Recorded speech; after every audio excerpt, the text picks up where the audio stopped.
ஏன் சில விண்ணப்பங்களும் ஜெபங்களும் கேட்கப்படவில்லை?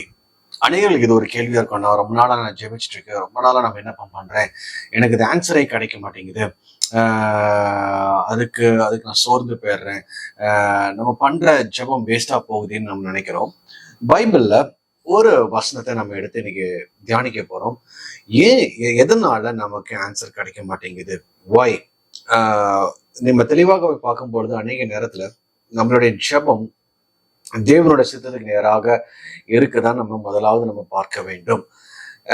இன்னைக்குள்ள காலகட்டத்திலையும் சரி, குறிப்பாக இந்த நிறைய கள்ள உபதேசங்கள் வரும்பொழுது நீங்க என்ன வேணாலும் கேளுங்க, நீங்க இயேசுவின் நாமத்துல என்ன வேணாலும் கேட்கலாம், அது உடனே உங்களுக்கு நடந்துரும்னு சொல்லி அந்த மாதிரி ஒரு மாம்சத்துக்கு ஏதுவான ஜபங்கள், நம்மளுடைய மாம்ச இச்சைகளை நிறைவேற்றும்படியான ஒரு ஜபங்களை இன்னைக்கு நிறைய கற்றுக் கொடுத்துட்டு இருக்கிறாங்க. அதனுடைய விளைவுதான் இன்னைக்கு நிறைய பேருக்கு அவங்களோட ஆன்சர்ஸ் கிடைக்க மாட்டேங்குது. ஒருவேளை சில பேர் இந்த மாதிரி உபதேசத்துல இருந்துட்டு அவங்களுக்கு எல்லாம் ஆன்சர் கிடைக்குது, இந்த உபதேசம் பண்றவங்களுக்கே அவங்க கேட்கும்போது அடுத்த செகண்டே கிடைக்குதுன்னா அது ஆண்டவர்கிட்ட இருந்து வருதா இல்லையான்னு நம்ம செக் பண்ணி பார்க்கணும். நிறைய நேரத்துல நமக்கு நினைக்கிறோம் ஆசீர்வாதங்கள், உலக பிரகாரமான ஆசீர்வாதங்கள் தேவன் கிட்ட இருந்து மட்டும்தான் கொடுக்குறாரு, தேவன் தான் நமக்கு அவர் அருள்றாருன்னு நம்ம நினைச்சிட்டு இருக்கிறோம். அதே நேரத்துல பிசாசும் உங்களே பிளஸ் பண்ணுவோம், பிசாசும் உங்களே ஆசீர்வதிக்கிற மாதிரி உலகத்தின் சம்பாத்தியங்களும் உலகத்தின் காரியங்களும் உலகத்தின் ஆடம்பரங்களும் உங்களுக்கு அள்ளி கொடுக்கறதுக்கு அவனுக்கும் இந்த உலகத்தின் அதிபதிக்கு அதிகாரம் உண்டு. அப்போ அங்கிருந்து வருதா இல்ல ஆண்டவர்கிட்ட இருந்து வருதான்னு சொல்லிட்டு நம்ம செக் பண்ணி பார்க்க வேண்டும். மாம்சத்துக்கு ஏதுவான நம்மளுடைய மாம்ச இச்சைக்கு ஏதுவாக நிறைவேற்றுகின்ற எல்லா ஜபங்களும் மாம்சத்தின் அதிபதியாகிய, அதாவது மாம்ச இச்சைகளின் அதிபதியாகிய பிசாசு கிட்ட இருந்தா வரும் இல்ல. ஒரு வசனத்தை உங்களோட நான் வாசிக்க விரும்புறேன்.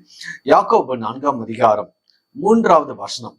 நீங்கள் விண்ணப்பம் பண்ணியும் உங்கள் இச்சைகளை நிறைவேற்றும்படி செலவழிக்க வேண்டும் என்று தகாத விதமாய் விண்ணப்பம் பண்ணுகிறபடியினால் பெற்றுக்கொள்ளாமல் இருக்கிறீர்கள்.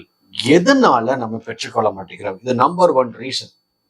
எதனாலனா நம்ம பண்ற விண்ணப்பம், நம்ம பண்ற ஜெபங்கள் எல்லாமே என்னுடைய சுய இச்சைக்கு, நான் ஆசைப்பட்டது நிறைவேறணும், நான் ஆசைப்பட்டது நடக்கணும் அப்படின்னு சொல்லிட்டு நம்மளுடைய சுய இச்சையை அங்க முன்னிறுத்தி வைத்து அந்த இச்சையை நிறைவேற்றும்படியாக அதற்கு இயேசுவின் நாமத்துல நம்ம ஜெபம் செய்கிறோம். அப்போ அந்த சுய இச்சையை நிறைவேற்றும்படியான செலவு செய்கின்ற எல்லா நேரமும், எல்லா ஜெபமும் it's like waste of time. பாருங்களேன், உங்கள் இச்சைகளை நிறைவேற்றும்படி செலவழிக்க வேண்டும் என்று தகாத விதமாய் விண்ணப்பம் பண்ணுகிறபடியினால் அது தகாத விதமான விண்ணப்பமா மாறுது இல்லைங்களா? எப்போ நம்மளுடைய நம்ம அசிங்கமான காரியத்தை கேட்க போறதில்ல, பாவத்தின் காரியத்தை கேட்க போறதில்ல, ஆனா மாம்சத்தின் இச்சைகளை நிறைவேற்றும்படியாக மாம்சத்துல தோன்ற ஆசைகள் எல்லாவற்றையும் தேவனுடைய சன்னிதானத்துல கொண்டு போய் ஆண்டவரே எனக்கு இந்த ஆசையா இருக்கு, இது வேணும் அது வேணும்னு சொல்லிட்டு நம்ம கேட்கிறோம். அதே நேரத்துல தேவன் உங்ககிட்ட பேசும் பொழுது தேவனுடைய சித்தம் என்னதென்று அறிந்து அதன்படி ஜெபிக்கிற ஜெபம் தான் இட்ஸ் அ பெர்ஃபெக்ட் ப்ரேயர். நம்ம மாம்ச இச்சைகளை நிறைவேற்றுகின்ற ஜெபம் இட்ஸ் லைக் வீண். அது ஒருவேளை அது ஆன்சர் கிடைக்கிற மாதிரி இருக்கும், ஆனா ஆன்சர் தேவன் கிட்ட இருந்து வராது, பிசாசு கிட்ட இருந்து வரும். நல்லா புரிஞ்சுக்கோங்க, ஆண்டவர் நம்ம இஷ்டத்துக்கு வாழ்றதுக்காகவோ அல்லது என்னுடைய சுயத்தை நிறைவேற்றதுக்காகவோ அவர் தேவனா இருக்கவில்லை. அவருடைய சித்தத்தை நிறைவேற்றும்படியாக அவருடைய திட்டங்களை அறிந்து கொண்டு இயேசு எதற்காக என்னை இந்த பூமிக்கு கொண்டு வந்தார், அவருடைய பிளான்ஸ் என்ன, அவருடைய பர்பஸ் என்ன. ஜீசஸ் பாருங்களேன், அவர் சொல்லும் பொழுது கடைசி அவர் எல்லாம் செஞ்சு முடிச்சு சிலுவைக்கு போறதுக்கு முன்னாடி ஆண்டவர்கிட்ட எல்லா ரிப்போர்ட்டையும் கொடுக்கிறார் இல்லைங்களா. நான் நீ சொன்ன எல்லாவற்றையும் செய்து முடிச்சிட்டேன்னு சொல்லிட்டு பிதாவுக்கிட்ட அவர் அழகாக சொல்றார் இல்லைங்களா. அவருடைய சொந்தமாக ஒன்றுமே அவர் செய்யவில்லை, சொந்த காரியங்களோ சொந்த பிளான்ஸோ எதுவுமே அவர் செய்யவில்லை. பிதா என்ன சொல்லியிருக்கிறாரோ, என்ன செய்ய சொன்னாரோ, எப்படி செய்ய சொன்னாரோ, எங்க போக சொன்னாரோ, எதை பேச சொன்னாரோ அதை மட்டும்தான் அவர் செஞ்சார். அதே போலதான் நீங்களும் நானும் இயேசு என்ன சொல்றாரு, என்னுடைய வாழ்க்கையில என்னுடைய திட்டத்தை இந்த காலத்துல, இந்த வருஷத்துல, இந்த நாள்ல நான் என்ன செய்யணும், அதை குறித்து நம்ம விண்ணப்பித்து அதை குறித்து நம்ம ஆண்டவர்கிட்ட விசாரித்து அதை விண்ணப்பமா நீங்க கொண்டு போகும் பொழுதுதான் that prayer is a 100% perfect prayer. இதை நான் எப்படிங்க கரெக்டா செய்யறது? இதை ஹெல்ப் பண்றதுக்காக தான் பரிசுத்த ஆவியானவர் நமக்கு கொடுக்கப்பட்டிருக்கிறார்.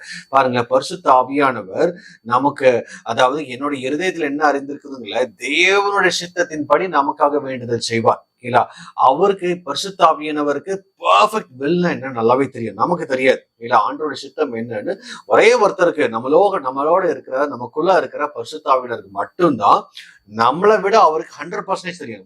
மேபி நமக்கு 2% தான் அவர் வெளிப்படுத்தியிருப்பார். அந்த 2% வச்சு எல்லாம் தெரியுற மாதிரி நம்ம காமிச்சிட்டு இருக்கிறோம். ஆனா நமக்குள்ள இருக்கிற பரிசுத்த ஆவியானவருக்கு 100% knows about my will, என்னோட வாழ்க்கையில இருக்கிற சித்தம், என்னோட வாழ்க்கையில இருக்கிற திட்டம், தரிசனங்கள், என்னோட வாழ்க்கையில் என்னென்ன தேவை, உலக பிரகாரமான காரியங்கள் என்ன தேவை, என்ன எந்த நாட்கள்ல, எந்த நிமிஷத்துல, எந்த இடத்துல என்ன செய்யணும்னு சொல்லிட்டு ஆண்டவர் முன்குறித்த எல்லா காரியங்களும் பரிசுத்த ஆவியானவர் நன்கு அறிவார். அப்ப அவருக்குள்ள நீங்க ஜெபம் பண்ணும் பொழுது நீங்க உங்களுடைய ஜெபம் கரெக்டாக மாறிடும். So this is the number one reason. ஒண்ணு, தேவனுடைய சித்தத்தின்படி ஜெபிக்காமல் என்னோட சுய சித்தத்தை, என்னோட சுய இச்சை நிறைவேற்றும்படியான விண்ணப்பங்கள் அது வீண். அதனாலதான் அநேக நேரத்துல, ஏன் 100%, அதனாலதான் நமக்கு நம்மளுடைய ஜெபமும் கேட்கப்படவில்லை. இல்ல, இது ஒன்றாவது ரீசன். செகண்ட் ரீசனே பார்த்தீங்கன்னா, உலகத்தோட ஒட்டி நம்ம வாழ்ந்து தேவனை கடமைக்கென்று நம்ம தேடுவது. முதலாவது, தேவனுடைய சித்தத்தை என்னதென்று அறியாமல் என் சுய சித்தத்தை, சுய இச்சை நிறைவேற்றும்படியாக நம்ம பண்ற ஜெபம் வீணானது என்று பார்த்தோம். ரெண்டாவது, அதே அதிகாரத்துல அடுத்த வருஷத்துல பாத்தீங்கன்னா, விபச்சாரிகளே, உலக சிநேகம் தேவனுக்கு விரோதமான பகை என்று அறியீர்களா? ஆகையால் உலகத்துக்கு சிநேகிதனாய் இருக்க விரும்புகிறவன் தேவனுக்கு பகைஞனா இருக்கிறான். யார் ஆண்டவருடைய எனிமி? நம்ம நினைக்கிறோம் பிசாசு தான் எனிமி. பிசாசு ஒரு பக்கம் ஸ்பிரிச்சுவல் எனிமையா தான் இருக்கிறான். ஆனா நீங்க உலகத்தின் அதிபதியாகிய அவன் உண்டு பண்ண காரியங்களுக்கு நீங்க உங்களுடைய சிநேகமோ, உங்களோட டைமையோ, உங்களுடைய காரியங்களோ அதுலதான் ஃபர்ஸ்ட் ப்ரியாரிட்டி உங்களுக்கு காமிச்சிட்டு, ஆண்டவர்கிட்ட எந்த உறவுமே இல்லாம நீங்க எவ்வளவு நேரம் நீங்க விண்ணப்பம் பண்ணாலும் அந்த விண்ணப்பம் கேட்கப்படாது. ஹல்லேலூயா.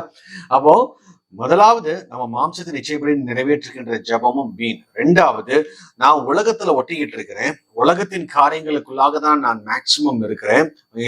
உலகத்தின் சிநேகம் தான் எனக்கு ப்ரையாரிட்டியா இருக்குது, ஃபர்ஸ்ட் ஃபோக்கஸா இருக்குது. ஆண்டவருடைய உறவுல நான் நிலைத்திருக்கல.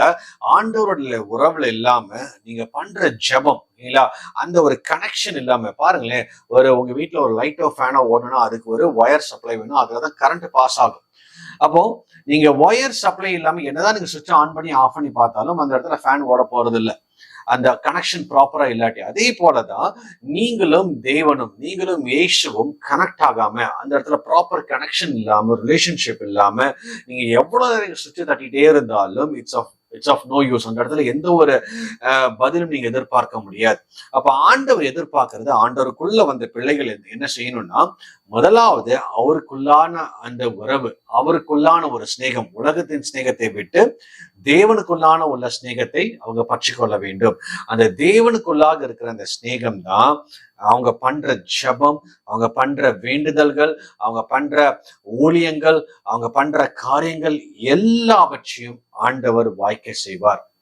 அநேக நேரத்துல நம்ம யோசிக்கிறோம், என்னுடைய ஜெபம் ஏன் கேட்கப்பட மாட்டேங்குதுன்னு.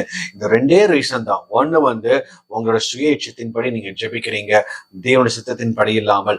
இன்னொன்று, நீங்க உலகத்தோட ஒட்டிக்கிட்டு, உலகத்தின் சிநேகம் உங்களுக்கு அதிகமாக ஈர்த்தபடி ஏதோ ஒரு கடமைக்கு நம்ம ஆண்டவர்கிட்ட போய் நம்ம ஜெபம் பண்ணுவோம். மற்ற நேரம் ஃபுல்லாவே உலகத்தோட ஒட்டிக்கிட்டு இருந்தோம் என்றால் நம்மளுடைய ஜெபமும் கேட்கப்படாது.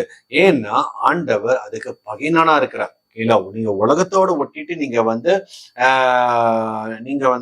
தேவனோட நான் ஜெபிக்கிறேன், தேவனோட நான் விண்ணப்பம் பண்றேன், எனக்கு ஏன் பதில் கிடைக்க மாட்டேங்குது நீங்க சொன்னீங்கன்னா, this is the only reason. நீங்க ஆண்டவரோட அந்த ரிலேஷன்ஷிப் இல்லாமல் பண்ற ஜெபம் வீணானது. ஆண்டவரோட அந்த நெருங்கி பழகுகின்ற அனுபவம் நமக்கு தேவை. அதே போல தேவனுடைய சித்தம் என்னதென்று அறிந்து அதன்படி பரிசுத்த ஆவிக்குள் நம்ம ஜெபம் பண்ணும் பொழுதுதான் நம்மளுடைய ஜெபமும் நம்மளுடைய விண்ணப்பமும் 100% it goes to heaven and it will be answered in the due time. சில நேரத்துல ஏன் டிலே ஆகுதுன்னா, ஆண்டவருடைய டைம் ஒன்று வச்சிருக்கோம். அந்த time when you understand the will of God, you will understand the time of God. ஓகேங்களா? ஆண்டவருடைய சித்தத்தை நீங்க அறியும் பொழுதுதான் ஆண்டவருடைய காலத்தை நீங்க அறிந்து கொள்வீர்கள். அப்ப ஆண்டவருடைய சித்தம் என்ன, இந்த நாட்கள் இது நடக்கணுமா வேண்டாமா, அது எல்லாவற்றையும் ஆவியானவர் நல்லாவே தெரியும். அதற்கேற்றபடி ஒருவேளை அது டிலேவா இருக்கும், but if Lord tells you, அது கண்டிப்பாக நடக்கும். ஓகேங்களா?